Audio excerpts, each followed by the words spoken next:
السلام علیکم۔ آپ کو 1 منٹ کے بعد ایک بہت ہی حسین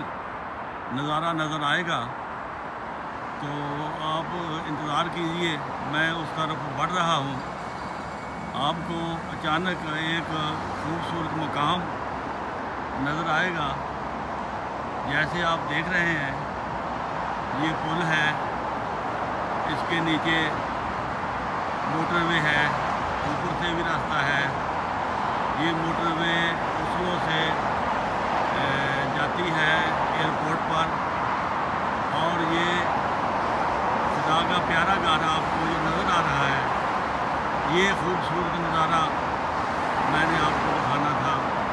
کہ یہ موٹر وے کے موڑ پر ہے۔ یہ 1 کلومیٹر سے موٹر وے پر نظر آتا ہے، خواہ آپ ایئرپورٹ کو جائیں یا ایئرپورٹ سے شہر کو جائیں، یہ دونوں طرف سے یہ خدا کا پیارا گھر، یہ کفر کے گڑھ میں اسکینڈینیویا کی سب سے بڑی مسجد ہے، اور اس میں 500 سے زیادہ نمازی نماز ادا کر سکتے ہیں، اور یہ بہت ہی خوبصورت جگہ پر واقع ہے۔ مشرقی یورپ کی سب سے بڑی مسجد ہے، اور اس کے ساتھ یہ جو راستہ نظر آ رہا ہے، یہ راستہ دونوں طرف کو ملاتا ہے، موٹر وے کے دائیں طرف اور بائیں طرف۔ یہ بھی بہت خوبصورت اور سیف بنایا ہوا ہے، تاکہ پیدل چلنے والے آرام سے اس خدا کے گھر تک پہنچ کر اس کی عبادت کریں، اور یہ آپ کے لیے ایک نہایت ہی حسین و جمیل اور بہت ہی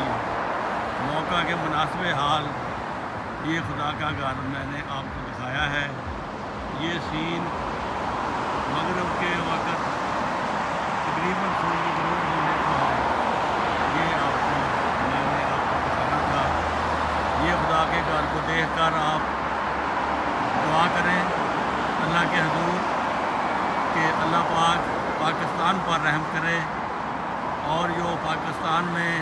سیلاب زدگان ہیں ان کے معاملات حل کرنے کے لیے اللہ تعالیٰ کی اسباب پیدا کرے، اور ان کو بلکہ سارے پاکستان کو اللہ کے حضور توبہ کرنے کی توفیق ملے، کیونکہ ان حالات میں نظر آتا ہے کہ اللہ تعالیٰ پاکستان کے ملک سے، پاکستان کے عوام سے، پاکستان کی حکومت سے اللہ ناراض ہے۔ اس ناراضگی کو دور کرنے کے لیے ہمیں دعا بھی کرنی چاہیے، اور وہ وجہ معلوم کرنی چاہیے جس وجہ سے اللہ تعالیٰ پاکستان سے، پاکستان کے عوام سے، پاکستان کی حکومت سے ناراض ہے۔ کیونکہ جب اللہ تعالیٰ خوش ہوتا ہے تو ملک میں، افراد میں، حکومت میں خوشحالی آتی ہے، مگر پاکستان کی قسمت میں یہ نظر آتا ہے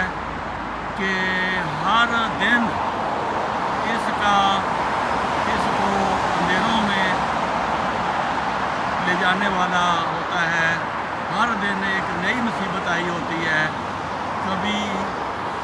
زبردستی حکومت آ جاتی ہے، کبھی زبردستی مہنگائی آ جاتی ہے،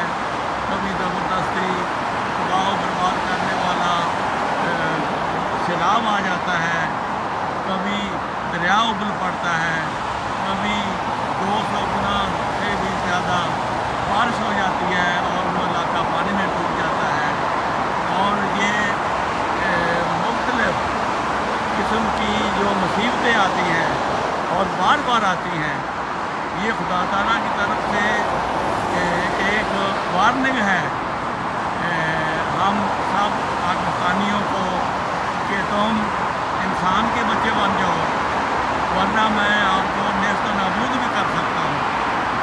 اور یہ ایسا گناہ کیا ہوا ہے انہوں نے جس سے خدا سخت ناراض ہے، باوجود اس کے کہ ہم مسلمان ہیں، اذانیں دیتے ہیں، نمازیں پڑھتے ہیں،